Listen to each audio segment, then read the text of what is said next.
Welcome to this journey through one of the most unsettling and unexplained cases ever documented in the American South.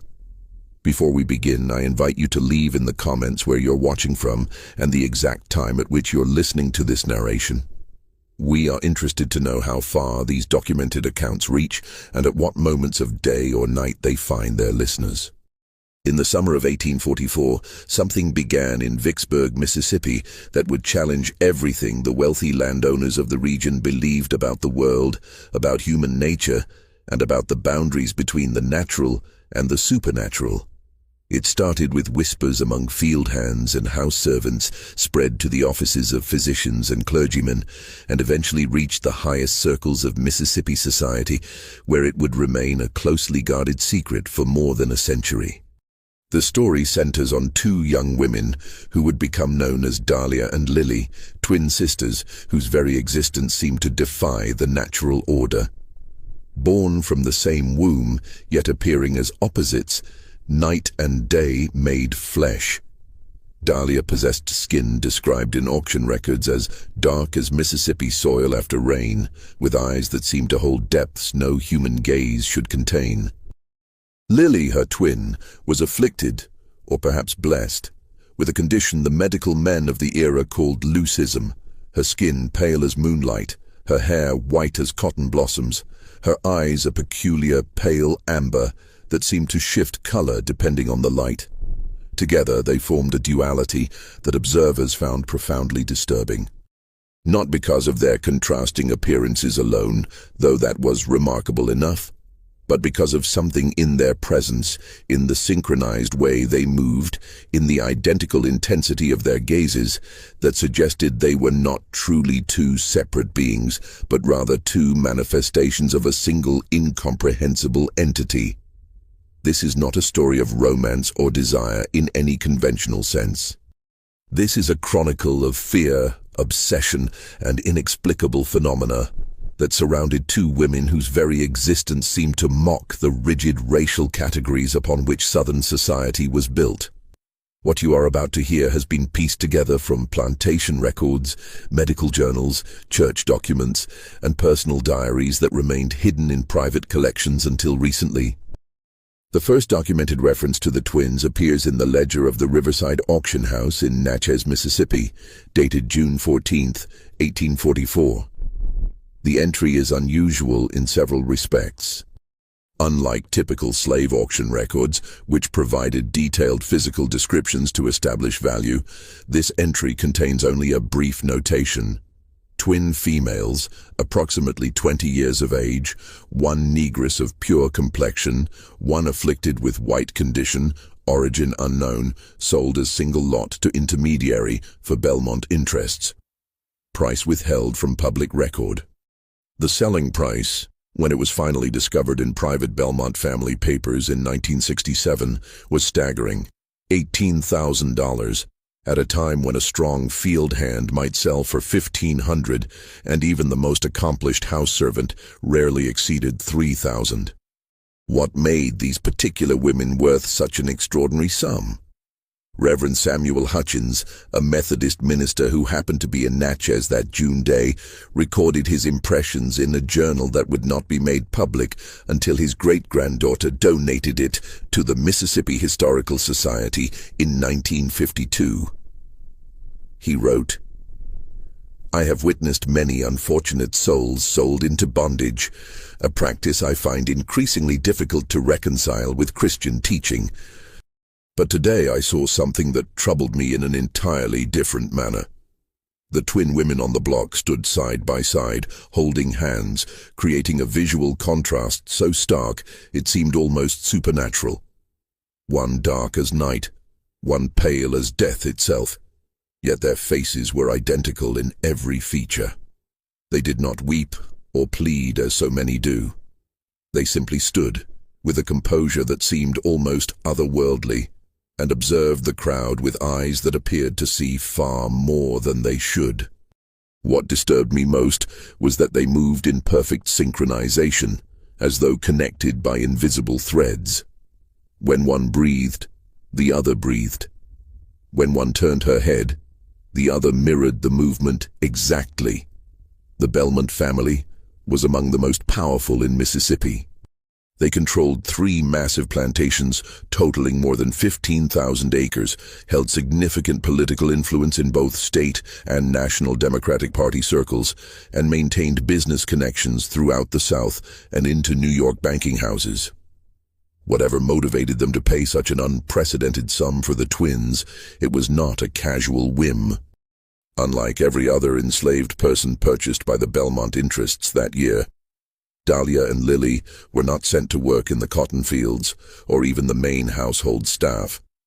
Instead, according to architectural records and servant testimonies collected decades later, they were housed in a specially prepared section of the Belmont mansion itself, in what had previously been a storage wing on the 3rd floor, accessible only through a single locked corridor. This arrangement generated immediate speculation. Plantation owners simply did not house enslaved individuals within the family living quarters except for the most trusted house servants, and even then only in designated servant areas. To dedicate an entire wing to 2 newly acquired people suggested either extraordinary favor or extraordinary caution. The truth, as later evidence would suggest, was the latter.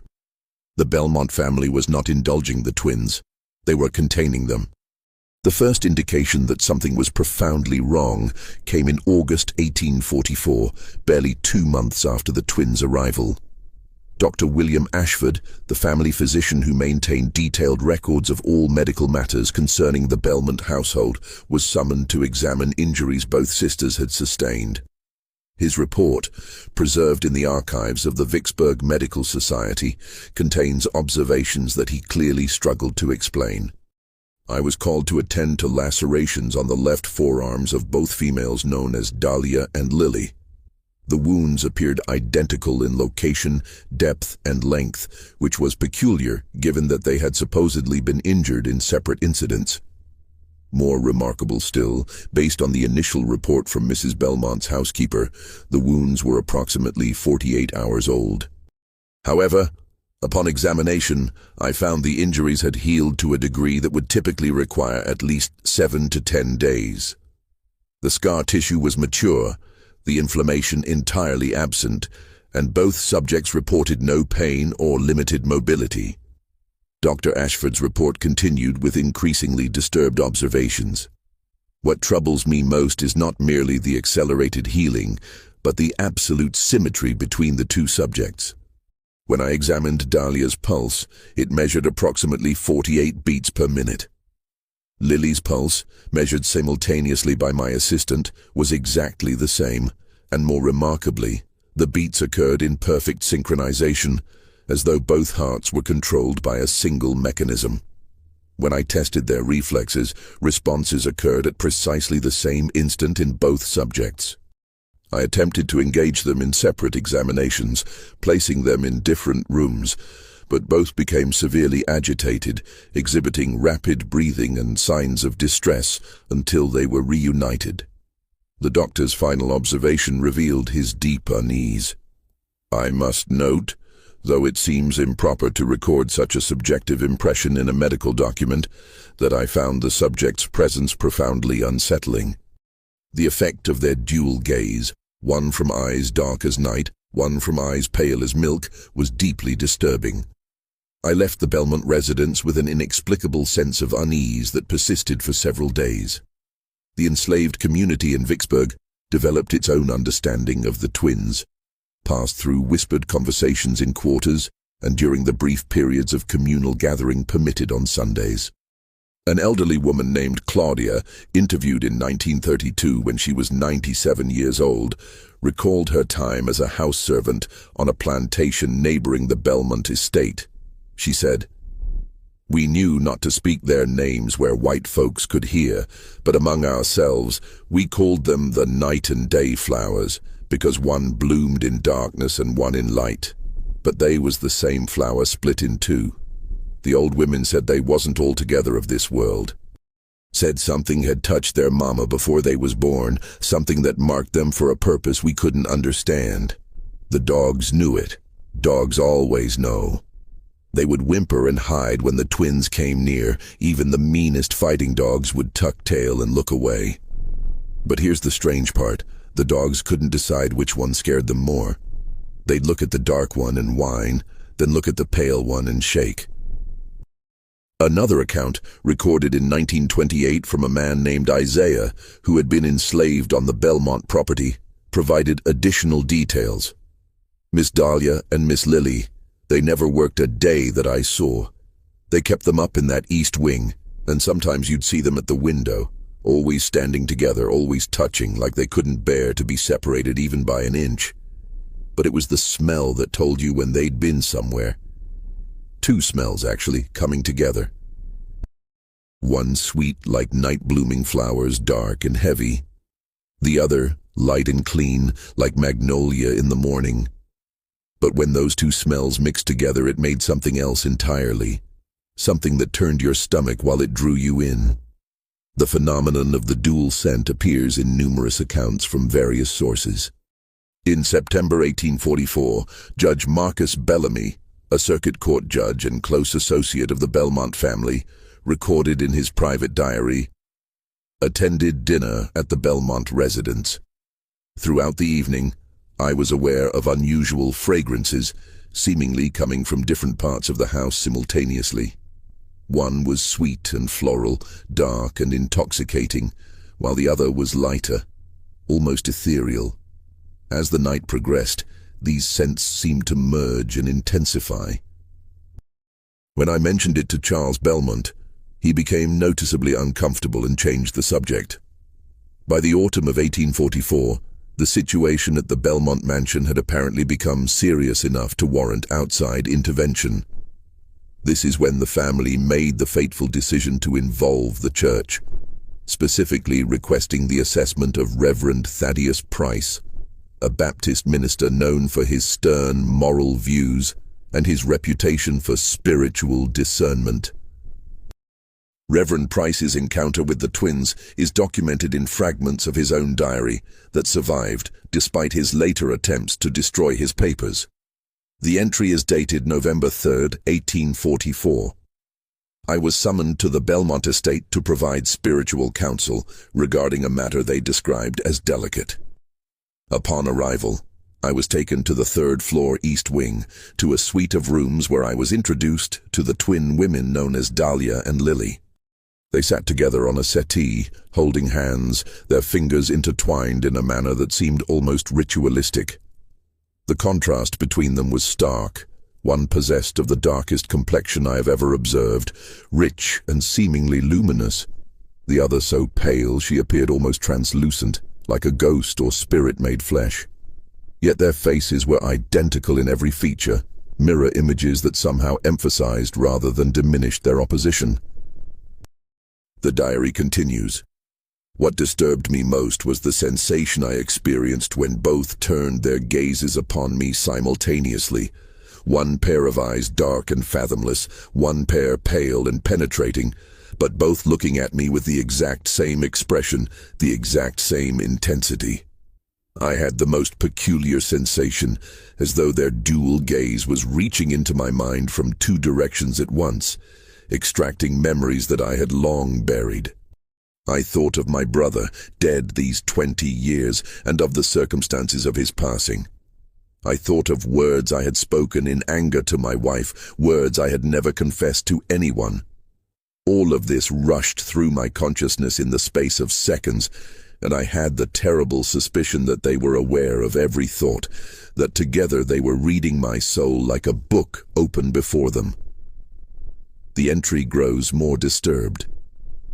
I attempted to engage them in conversation about spiritual matters. When Dahlia finally spoke, her words were not those of an ignorant or uneducated person. She said, in a voice that seemed to resonate with deep tones, "Reverend, you speak of sin and salvation." Then Lily continued, her voice higher and clearer but perfectly synchronized with her sister's rhythm. "But what if there are souls that exist outside that framework?" Then together, in perfect unison, they said, "What if there are people who were never meant to be saved or damned, who simply are?" The effect of their combined voices speaking as one was profoundly unsettling. What happened next is described in a subsequent entry, dated November 5, 1844, written in noticeably shaken handwriting. I preach this Sunday on the theme of resisting temptation, as I have done countless times before. But when I reached the pulpit and looked out at the congregation, I found I could not continue with my prepared sermon. Instead, I heard myself saying words I had not planned.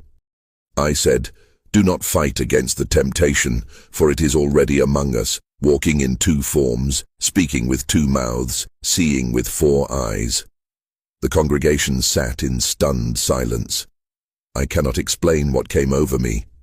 I felt as though I was standing outside my own body, watching myself speak words that were not mine. Reverend Price resigned from his pulpit in December 1844, citing health concerns. He never ministered again. His wife, in a letter to her sister, wrote, "Thaddeus is not the man he was. Something happened during his visit to that accursed house. He wakes at night in terror, and sometimes I hear him weeping and speaking of mirrors and shadows and twins who are really one. He says we are not safe, that there are things walking in the world that should not be. I fear greatly for his sanity." The impact of the twins' presence was not limited to those who met them directly. Throughout the winter of 1844 and spring of 1845, a series of inexplicable events plagued the families and businesses associated with the Belmont interests. Charles Belmont's business partner, Richard Thornton, died suddenly of an apparent stroke at age 42. His widow mentioned in her private correspondence that in the weeks before his death, Richard had become obsessed with the mirror problem at the Belmonts, and had begun covering all the mirrors in their home. The overseer at one of the Belmont plantations, Thomas McKinley, began exhibiting increasingly erratic behavior in March 1845.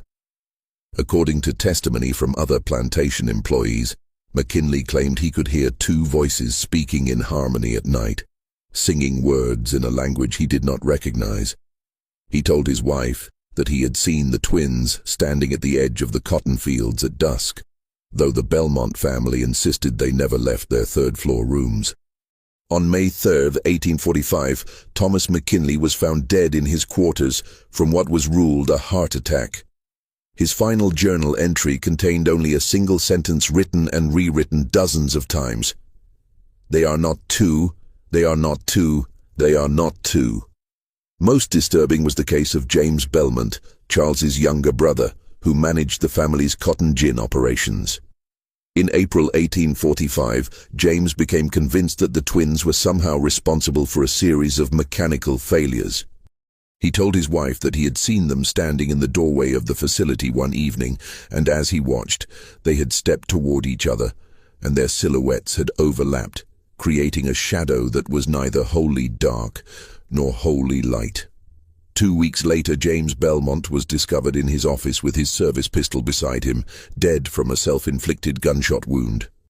He left no formal note, but on his desk was found a piece of paper with a crude drawing showing two female figures, one shaded dark, one left white, with an equal sign, followed by a single figure that was half dark and half light. Below the drawing were the words, "God help us when they remember they are one." It was after James's death that the Belmont family made the decision to invite scientific examination of the twins. Dr. Adrian Rowley was a physician from New Orleans with advanced medical training in European institutions. He was brought to Vicksburg in June 1845 under conditions of strict confidentiality, paid a substantial fee, and given unusual latitude to conduct examinations that would not have been permitted under normal circumstances. Dr. Rowley's research journal, discovered in 1973 in a private collection in Louisiana, provides clinical details that read like something from a Gothic novel. His entry from June 28, 1845, describes an experiment with blood transfusion. "I have conducted a series of tests to determine whether there exists any physiological connection between the subjects beyond their obvious genetic relationship. When I drew blood from Dahlia and introduced it into Lily's system, not only was there no adverse reaction, but Lily's vital signs began to synchronize even more perfectly with Dahlia's than before. More remarkable still, when I reversed the procedure, the same synchronization occurred. It was as though each transfusion strengthened the connection between them. A subsequent entry reveals even more disturbing findings. When the subjects are separated by distance, even by a simple partition placed between them so they cannot see or hear each other, both exhibit immediate and severe distress. Heart rates elevate dramatically, breathing becomes labored, and they begin to call out to each other in voices that seem to harmonize impossibly. But here is what truly defies explanation. Despite their obvious distress, their physiological responses remained in perfect synchronization. Their hearts beat in unison, their breathing fell into identical patterns, as though they remained connected by some mechanism science has yet to discover. Dr. Rowley's entries became increasingly troubled. On July 15, 1845, he wrote, "I have begun to question the wisdom of this investigation. More troubling are the dreams. For the past week, I have experienced vivid nightmares in which I see through 4 eyes simultaneously, 2 perspectives that somehow merge into a single vision that is more complete than ordinary sight. In these dreams, I am both Dahlia and Lily, experiencing the world from both viewpoints at once. And I understand with terrible clarity that they are not truly separate individuals, but rather 2 halves of a single consciousness that has been split between 2 bodies." An entry from August 1, 1845, reveals Rowley's growing fear. "I have conducted an experiment that I now deeply regret. I asked the subjects to attempt speaking simultaneously, saying different words. Dahlia said, 'We are,' while Lily said, 'One soul.' But their words overlapped in such a way that the sounds merged, and what I heard was a third phrase that neither had spoken individually, something that sounded like, 'We are one soul divided.' When I insisted they had said different things simultaneously, they smiled, and Dahlia said, 'Perhaps you heard the truth that lies between our words.' Lily completed the thought. 'Perhaps you heard what we actually are, rather than what we appear to be.' The final entries in Rowley's journal reveal a man on the edge of psychological collapse. On August 18, 1845, he wrote, "This morning, while conducting routine examinations, I positioned myself so that Dahlia was to my left and Lily to my right, and for a brief moment, I could see both simultaneously in my peripheral vision. In that moment, I perceived an overlay, a visual phenomenon where the 2 figures seemed to occupy the same space, one dark and one light, creating a composite image that was neither one nor the other, but something in between. When I shifted my gaze to look directly, the effect vanished. But I cannot shake the conviction that what I glimpsed in that peripheral moment was the truth." His final entry, dated August 20th, 1845, contains a desperate warning. "I am leaving Vicksburg immediately and will not return. The subjects are not what the Belmonts believe them to be. They are not merely twins with an unusually strong connection. They are fragments of something that was never meant to be divided, something that is actively seeking to become whole again.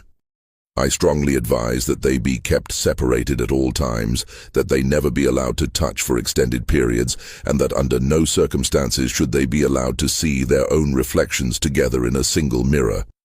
I have seen what happens when they stand before a mirror together. The reflection does not show 2 figures. It shows one." Dr. Adrian Rowley was found dead in a swamp outside Vicksburg 6 days later. His body showed no signs of violence or struggle. The official cause of death was listed as accidental drowning, though the medical examiner noted several peculiarities. The body had decomposed far more rapidly than would be expected. More bizarrely, the examiner noted that Rowley's tongue had been removed. Most disturbing was a detail mentioned only in the examiner's private notes. Rowley's eyes had changed color. One had become very dark, almost black, while the other had become pale, almost colorless. After Dr.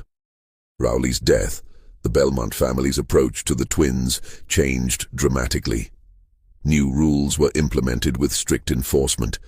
The twins were no longer allowed to hold hands or touch each other for more than brief moments. Their rooms were separated, with a locked door between them. All mirrors were removed from their quarters. Most significantly, they were never allowed to be in direct sunlight together at the same time. A letter from Margaret Belmont to her sister, written in September 1845, provides some insight. We have been advised that the subjects must be kept as separate as possible without causing them actual harm. It seems their connection strengthens when they are in physical contact, and that sunlight somehow facilitates this strengthening. James understood this before his death, though it drove him to despair. He saw something that convinced him of the danger. I think of them sometimes, those poor creatures, split between two forms, longing to become whole. Is it mercy to keep them separated, or is it cruelty? Despite these precautions, incidents continued. Servants reported hearing singing at night, two voices in perfect harmony, though the twins' rooms were on opposite ends of the wing. The mixed fragrance grew stronger, permeating the entire mansion. Guests began declining invitations, though the truth was that the house had acquired a disturbing reputation. In February 1846, a new phenomenon began. Several neighboring plantation owners reported seeing identical figures, one dark and one light, standing at the edges of their properties at twilight. The figures never moved, never spoke, simply stood watching. The disturbing aspect was that these sightings occurred simultaneously at different locations miles apart, at times when the Belmont household staff swore both twins were secured in their rooms. A planter named Harrison Wade recorded in his diary, "I saw them again tonight, standing at the boundary of my northern field. I took my rifle and approached, but as I drew near, I realized I could see through them as though they were projections or spirits. I called out, and both turned to face me. Then they began to walk toward each other, and as they did, they became more solid. When they met and touched hands, there was a moment when I could not distinguish between them. Then they were gone, leaving only that strange, mixed fragrance and a feeling of profound wrongness." The Belmont family, growing increasingly desperate, contacted Professor Elias Thornton from Yale College, who specialized in animal magnetism and mesmerism. He arrived in March 1846 and spent 2 weeks attempting to study the twins. His private journal tells a disturbing story. March 15, 1846. The subjects exhibit a connection that transcends any known biological or psychological mechanism. They complete each other's thoughts, mirror each other's movements, and display physiological responses that synchronize regardless of physical separation. More remarkably, they seem capable of projecting themselves beyond their physical bodies. I have verified with the household staff that both subjects were in their rooms at times when they were reportedly seen miles away. Professor Thornton's journal entry from March 22nd reveals his growing alarm.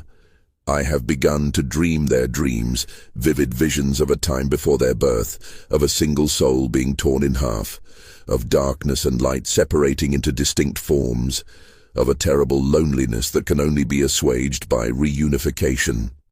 The professor's final entry, dated March 24, 1846, is chilling. Last night, I was awakened around 3 a.m. by the sensation of being watched. When I opened my eyes, I saw them both standing at the foot of my bed, though I knew this was impossible as their rooms were locked. They were holding hands, and where their hands joined, the boundary between them seemed to blur. They spoke in unison. We are tired of being divided. We want to be whole again. Then they simply faded. I will recommend to the Belmonts that they release these women, for I do not believe any force on earth can keep them separated much longer. Professor Thornton's warning went unheeded. The Belmont family tightened their security measures instead. This proved to be a fatal miscalculation. On the night of April 30th, 1846, during a powerful thunderstorm, something occurred at the Belmont mansion that would never be fully explained. The following morning, the guards assigned to the East Wing were found unconscious. All three of them collapsed with identical expressions of terror frozen on their faces. When revived, none could remember what had happened, though one kept repeating, they merged, over and over. The twins' rooms stood open, both doors unlocked from the inside. The rooms themselves were empty, but on the wall between them was a mark that no one could adequately explain. It appeared to be a scorch mark, but it was neither wholly dark nor wholly light, seeming to shift between the two depending on the angle from which it was viewed. Its shape suggested a human form, but one that contained two figures overlapping, merging into a single impossible shape. More disturbing still was what was found in each room. In Dahlia's darker quarters, everything had become slightly paler. In Lily's paler quarters, everything had darkened slightly. It was as though each twin had left behind some essence of herself, or perhaps had taken some essence of her other half, in preparation for a merging that had finally occurred. The Belmont family immediately organized search parties, offering substantial rewards. But from that night forward, Dahlia and Lily were never seen together again in any verifiable way. What did continue were sightings, reports that would persist for decades. Throughout the late 1840s and into the 1850s, people reported seeing strange figures at twilight, sometimes a dark woman alone, sometimes a pale woman alone, but most often both simultaneously in different locations. But there were other reports that spoke of something else entirely. Several witnesses claimed to have seen, in particular lighting conditions, a single figure that seemed to be both dark and light simultaneously, a woman whose appearance shifted depending on the angle of view. An account from 1849, recorded by a traveler named Marcus Whitfield, describes such an encounter. I was riding along the Natchez Road at dusk when I saw a woman standing by the roadside. As I approached, I could not determine if she was of dark or pale complexion, for she seemed to be both. When I drew alongside her, she turned to face me, and I saw that she possessed 4 eyes, 2 dark and 2 pale, all looking at me with the same expression of profound sadness, mixed with triumph. I heard a voice, or perhaps 2 voices speaking in perfect unison, say, "We are almost whole again. Soon we will be one." Then she, or they, simply stepped backward and vanished. The Belmont family never recovered from the scandal. Charles Belmont died in 1848 of what physicians termed a wasting disease, though those who attended him spoke of how he would call out in his delirium about the merging and 2 becoming one. His wife Margaret retreated from society entirely. The mansion stood empty for many years, as no one wished to purchase a property with such a disturbing history. Interviews with descendants of enslaved people who had served in the Belmont household revealed that stories of the twins had been passed down through generations. One particularly detailed account came from the great-granddaughter of a chambermaid. My great-grandma used to say that Miss Dahlia and Miss Lily weren't really 2 people at all. She said they were one soul that had been split when they were born, and that they spent every moment trying to get back together. She said on the night the twins escaped, there was a sound like thunder but not quite, and a flash of light that was both dark and bright at the same time. After that, nobody ever saw 2 separate girls again. What they saw was one being that was both and neither, something that existed between black and white, between separate and joined, between human and something else entirely. Throughout the remainder of the 19th century and into the 20th, reports continued. A farmer in 1867 reported seeing a woman who couldn't decide what color she was. A riverboat captain in 1889 described a figure that seemed to be 2 people overlapping. During a solar eclipse in 1918, multiple witnesses reported seeing a woman whose silhouette seemed to shift and change, darkening and lightening in rhythm with the eclipse itself. Most tellingly, the phenomenon of the dual fragrance continued to be reported, often preceding unusual events or appearing at sites where boundaries seem thin: crossroads, riverbanks, thresholds, mirrors, twilight hours. In 1923, an elderly woman named Delilah Johnson was interviewed by a graduate student. She made a statement that has become widely quoted. "People always ask what happened to those twin girls, but they're asking the wrong questions. Those girls didn't go nowhere. They finally got back together. They became what they were always meant to be. One soul in one body, or maybe one soul that don't need a body no more. The white folks tried to keep them split apart because they were scared. Well, they did come together, and what happened is they became something we don't have a word for." In 1962, when the former Belmont mansion was scheduled for demolition, workers discovered that the east wing had been sealed shut with brick and mortar. When the wall was breached, the rooms remained almost pristine. But the scorch mark on the wall between the rooms remained visible, and workers reported that it seemed to move when viewed peripherally. Most significantly, when the rooms were cleared, workers discovered something hidden beneath the floorboards: a small wooden box containing two objects. One was a lock of black hair tied with a white ribbon. The other was a lock of white hair tied with a black ribbon. The hair had been intertwined so completely that it was impossible to separate the strands. When the box was opened, the dual fragrance filled the air so strongly that several workers had to leave. The hair locks were donated to the Mississippi Historical Society. Attempts to analyze them using DNA technology yielded confusing results. The black hair and white hair showed genetic markers suggesting they came from a single individual, as though one person had produced two distinct types of hair. Scientists have been unable to explain this finding. Today, the story of Dahlia and Lily exists in that uncertain space between history and legend. The few academic historians who have studied the case propose various theories: rare psychological conditions, exaggerated accounts, shared delusions. But these explanations fail to account for documented facts: multiple reliable witnesses, the physical evidence, the genetic anomaly, and continuing reports of encounters. Dr. Maria Reyes, who wrote her dissertation on the case in 2003, stated in her conclusion, "After years of research, I have come to accept that some aspects of this case will never be adequately explained within our current frameworks of understanding. What occurred in Vicksburg between 1844 and 1846 involved phenomena that we do not yet have the language or concepts to fully comprehend. They began as two. They strove to become one. And if the continuing reports are to be believed, they succeeded in achieving a state that is neither two nor one, but something else entirely.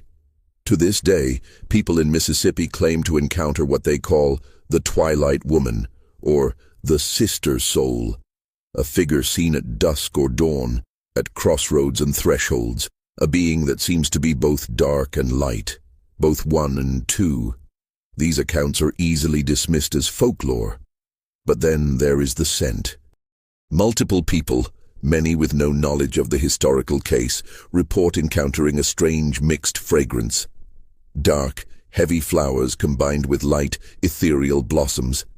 And those who encounter this fragrance sometimes report a feeling of presence, a sense of being observed by four eyes, too dark and too pale, of being seen from two perspectives simultaneously. Perhaps the final word belongs to an anonymous entry in the Mississippi Historical Society's archive guest book, written in 2015. I came here to research my family history and happened upon the Dahlia and Lily files by accident. As the sun set, I swear I smelled flowers, two types blending together. When I looked up, I saw reflected in the window glass a figure standing behind me, but when I turned, no one was there. Yet in the reflection I could still see her or them, one form that seemed to contain two. looking at me with eyes both dark and light. I heard, or perhaps felt, words. We are still here, still together, still one and two and neither. We are what happens when the divided finally merges. Then, the reflection faded, leaving only the mixed scent of flowers. And so the story of the most seductive enslaved twins in Mississippi history ends, or perhaps does not end, but continues in a different form, transformed from documented history into persistent mystery. Something extraordinary occurred in Vicksburg in the 1840s, something that still echoes through the region in whispers and scents and strange sightings. On humid nights in Mississippi, when the air is thick and the boundary between day and night seems uncertain, some people still report encountering that mixed fragrance of dark and light flowers.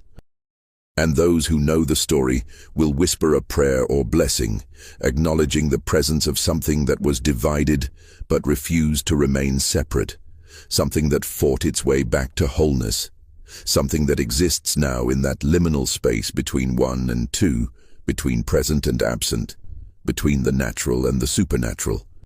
They say if you listen carefully in those moments, you can hear singing, two voices in perfect harmony, creating overtones that resonate in the chest and bones, singing in a language that communicates directly to something deep within us about what it means to be split and to yearn for reunification, what it means to be divided and to fight to become whole again. And perhaps that is the true lesson of Dahlia and Lily. They remind us that there are bonds strong enough to transcend any barrier, connections deep enough to survive any attempt at separation, and that sometimes, against all odds, love will find a way to become complete again. The bizarre secret of the most seductive enslaved twins in Mississippi history is not that they were beautiful or that strange phenomena occurred in their presence. The secret is that they were never truly two separate beings at all, but rather one soul that had been torn in half, and that they spent their entire observable existence fighting to undo that division. And if the legends are true, they succeeded. They are whole now, existing in that space between, visible only at certain times, when the light is neither full day nor full night, when the world itself seems balanced between different states of being. And in that space, they are together, finally and forever, one soul in one impossible form that is both dark and light, both present and absent, both of this world and beyond it. That is the bizarre secret that no one could ever explain. It speaks to something so profound and so fundamental to the human experience that we lack the language to express it fully. The knowledge that we are all, in some sense, divided from ourselves, separated from our wholeness, and that our deepest longing is to be reunited with whatever part of us we have lost. To become complete. To be finally, impossibly, perfectly whole.